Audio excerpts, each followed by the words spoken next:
In today's video, we're counting down 6 of the most disturbing tourist deaths ever caught in real-life tragedies. From a quiet dinner that ended with an 80-foot fall, to a glacier cave collapse that crushed a hiker beneath tons of ice. These incidents are a reminder that beauty and danger often share the same view. It was September 17, 2016. Wind tore through Vernazza as waves slammed the cliffs below. At a clifftop restaurant, tourists sat for dinner, unaware how close they were to the edge of the view and of danger.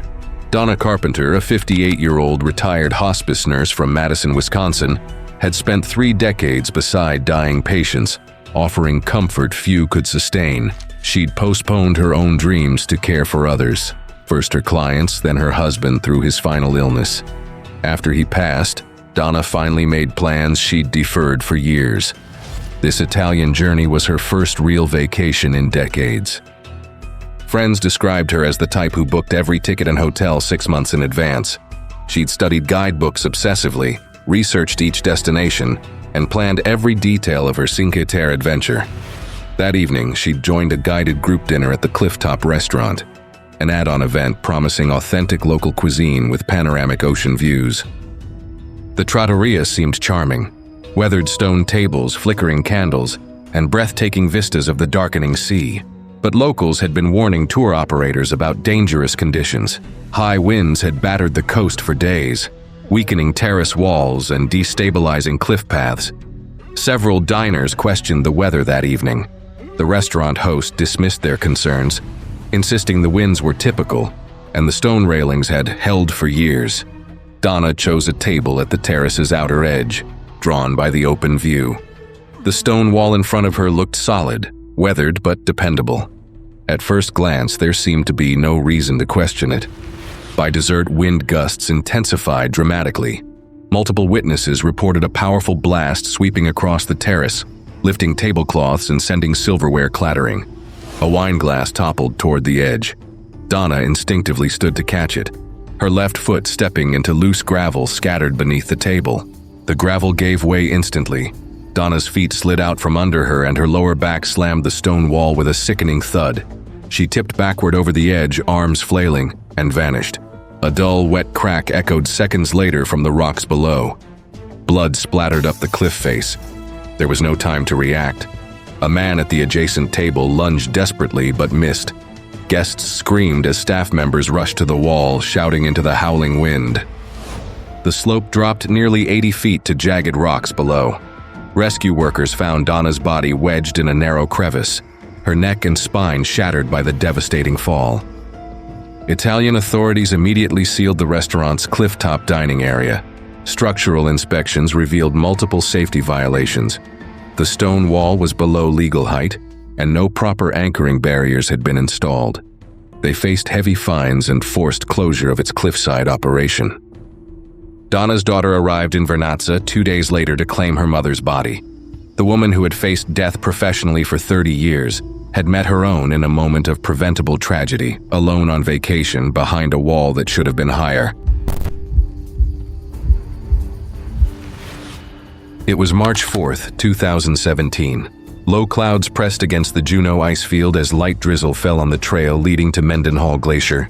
Beneath the surface, melting ice caves still glowed blue, but the thaw had already started. Daryl Co, a 41-year-old software engineer from San Jose, California, stood among a group of 8 preparing to enter the glacier's most famous ice cave. In his spare time, Daryl was a dedicated outdoor photographer with hundreds of landscape images published on amateur sites, and a methodical checklist of national parks to conquer. Relatives knew him as quiet, observant, and cautious, the type who researched trail conditions, gear requirements, and optimal lighting angles before every expedition. Daryl preferred solo travel, often saying it eliminated delays and missed photographic opportunities. Alaska had topped his bucket list for years, and these ethereal blue ice caves represented the crown jewel of his week-long solo adventure. He carried his lightweight tripod and mirrorless camera, ready to capture the otherworldly beauty he'd studied in countless online galleries. However, heavy rainfall had pounded the glacier the previous day, increasing surface runoff and weakening ice structures. Still, The licensed tour operator continued with the scheduled cave visit, citing pressure to meet bookings and a lack of official closure orders. 2 guides led the group inside, where centuries-old compressed snow filtered light into shifting shades of cobalt and blue. Water dripped steadily from the ceiling as the group moved deeper inside. One guide reportedly mentioned the ice felt soft today, but they continued the tour. Daryl trailed slightly behind, adjusting his camera settings to capture long exposure shots of the glowing chamber. As the group prepared to exit, disaster struck without warning. A sharp crack echoed through the cavern, followed by a deep, ominous groan. One tourist later described the sound as a tree trunk snapping underwater. Then came a thunderous crash as a massive section of the cave's inner ceiling collapsed catastrophically. The falling ice slab was roughly the size of a van, dislodging in one devastating piece. Daryl stood directly beneath it. The impact was instantaneous and fatal. Witnesses screamed as tons of fractured ice pinned Daryl to the cave floor. One guide collapsed in shock while the other frantically called for emergency assistance via satellite phone. A rescue helicopter was dispatched immediately, arriving within minutes, but there was nothing left to save. Only Daryl's hand protruded from the massive pile of ice and debris. Recovery attempts were deemed too dangerous due to continued cave instability. Authorities suspended all glacier cave tours for 3 weeks, implementing new safety protocols and access restrictions. Daryl's body was finally recovered after a controlled excavation 2 days later. Local authorities and park officials investigated the incident and interviewed the guides and surviving tourists. The tour company was cited for safety violations. Daryl's ashes were returned to California, with a portion later scattered in Yosemite, his favorite park. Friends gathered for a quiet memorial in San Jose, displaying framed photographs from his adventures. It was October 11, 2018. The afternoon heat in Marrakesh had begun to fade, but the Medina pulsed with relentless energy. In the souks, vendors shouted over bright stalls as spice and exhaust filled the narrow air. Down a lesser-known alley, unmarked on any tourist map, a group of travelers had taken a turn that would change everything. Cole Hampton, a 24-year-old ventilation system apprentice from Winnipeg, Canada, was exploring with 2 high school friends during their 2-week budget adventure through Morocco and Tunisia. Cole was the group's natural leader, outgoing, fearless, and always eager to connect with locals. He prided himself on avoiding tourist traps, constantly seeking the authentic experience that guidebooks couldn't provide. Friends relied on him to negotiate prices, navigate cultural barriers, and diffuse tense situations with his infectious humor. Cole had spent weeks researching Moroccan culture, learning basic Arabic phrases, and studying local customs. Marrakesh's chaotic energy and winding souks represented exactly the kind of immersive experience he craved. His Instagram showed countless photos of genuine interactions with locals, always respectful but unafraid to venture beyond designated tourist zones. That afternoon, while searching for an authentic carpet to send home as a gift, the trio wandered off the main souk into a dimly lit side alley. A merchant, recognizing their interest, beckoned them behind his stall, promising superior selections hidden from casual browsers. Several locals warned them softly. "Not for tourists," one muttered. But Cole grinned. He had always trusted his gut over vague warnings, and the chance to find something rare felt worth the risk. He figured the locals were just being protective or trying to steer them towards safer, pricier shops. The back area was cramped with uneven stone floors. Beyond the carpet rolls and cluttered shelves, a narrow service corridor opened up, used by merchants for loading deliveries and storage. According to 2 nearby vendors, a heavily loaded donkey cart was slowly reversing down that tight passage. The cart groaned under crates of ceramic tagine pots, while its young handler, distracted by a phone conversation, guided the animal carelessly. As Cole and his friends examined carpets behind the stall, one friend cracked a joke that sent Cole into laughter. Still chuckling, he stepped backward without looking, his boot striking a loose wooden crate. He stumbled, losing his balance and falling directly into the path of the approaching cart.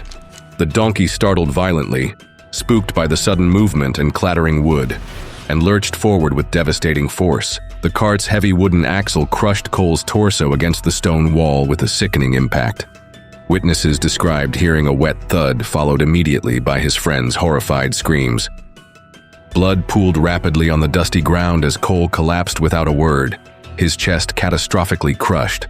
One vendor ran for help, while another desperately held the panicked donkey's reins. Police arrived within minutes, cordoning off the area and arresting both the merchant and cart operator for criminal negligence. Local authorities confirmed tourists were never supposed to access the service corridor, especially during active cart operations.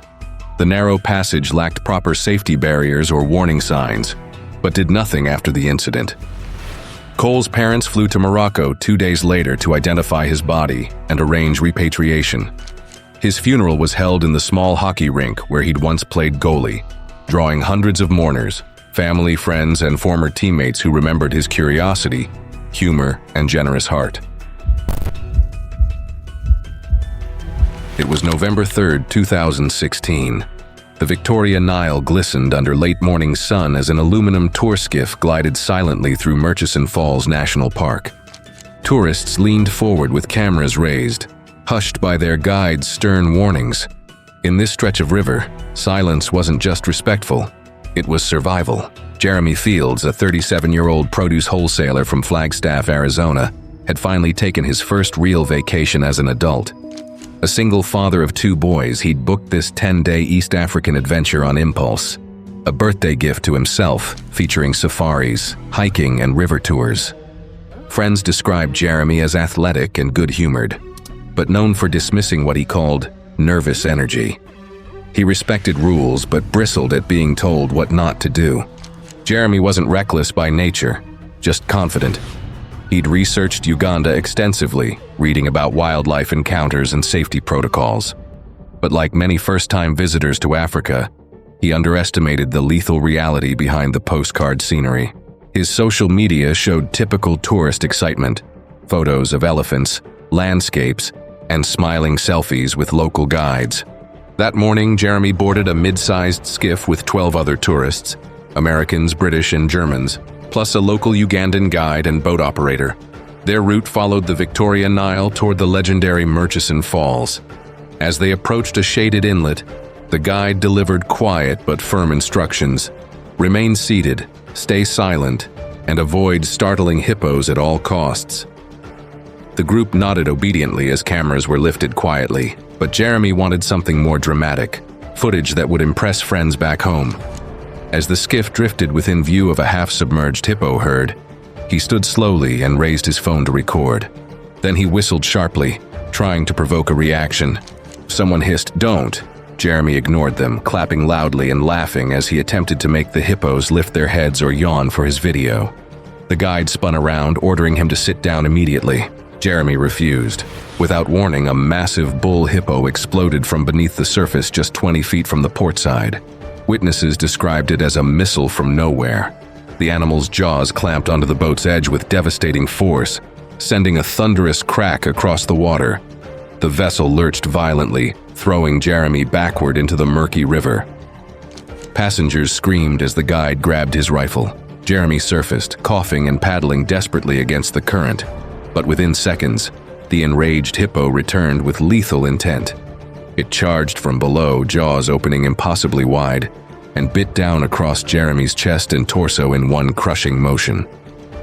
One witness saw his upper body lift violently from the water before disappearing in a churning swirl of red.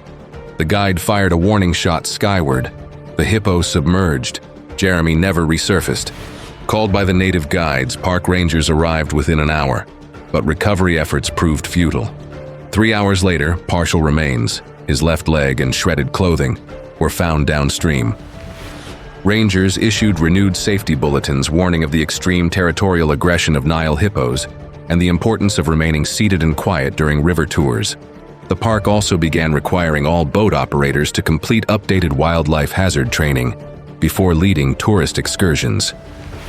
Jeremy's body was flown home to Arizona in a sealed casket. His sons, aged 9 and 11, were told there had been an accident. A small memorial was held in Flagstaff, attended by friends and family who remembered his adventurous spirit. It was June 22, 2015. The night air in Tainan, Taiwan pulsed with thundering drums, exploding firecrackers, and thick clouds of incense. Villagers packed narrow roads around a rural temple, their faces glowing crimson from flame arcs overhead. It was a purification ceremony, colorful, deafening, and that night, catastrophically overloaded. Harriet Nao, a 33-year-old dental hygienist from Perth, Australia, had recently ended a long-term relationship and embarked on a solo cultural journey through Southeast Asia. Reserved but adventurous, she was fascinated by Taiwan's layered traditions and vibrant street life. She avoided tourist resorts, preferring homestays to connect authentically with locals. She'd researched Taiwanese customs extensively, learning basic Mandarin phrases and studying festival traditions. Her Tainan Airbnb host, an elderly woman, had encouraged her to attend that evening's temple procession, a small neighborhood event tourists rarely discovered. Harriet brought her phone and shoulder bag, excited to photograph what she called the real Taiwan. The main attraction was the fire tunnel, a ceremonial walkway flanked by towering arches of sparklers, Roman candles, and fire fountains. Locals walked through barefoot or with wet towels draped over their heads, symbolically cleansing themselves through spiritual fire. Volunteers handed Harriet a damp towel and gestured for her to join the slow-moving procession line. The air was already thick with gunpowder haze as Harriet hesitated briefly, then stepped confidently under the first blazing arch. She'd likely witnessed similar rituals online and trusted the organizers' experience. What she didn't know was that safety had been compromised. Cheap wiring was used after a fuse repair, and crowd barriers had been removed to speed up foot traffic. In the context of informal or loosely regulated public events, especially in smaller towns or rural areas, this is unfortunately normal. And midway through the tunnel, an overhead launcher, mounted too low and catastrophically overloaded, burst off angle, sending a cluster of live shells directly into the crowd. One spark struck a man wearing a synthetic oil-stained jacket. Witnesses saw a sudden whoosh of flame as fire spread across his clothing.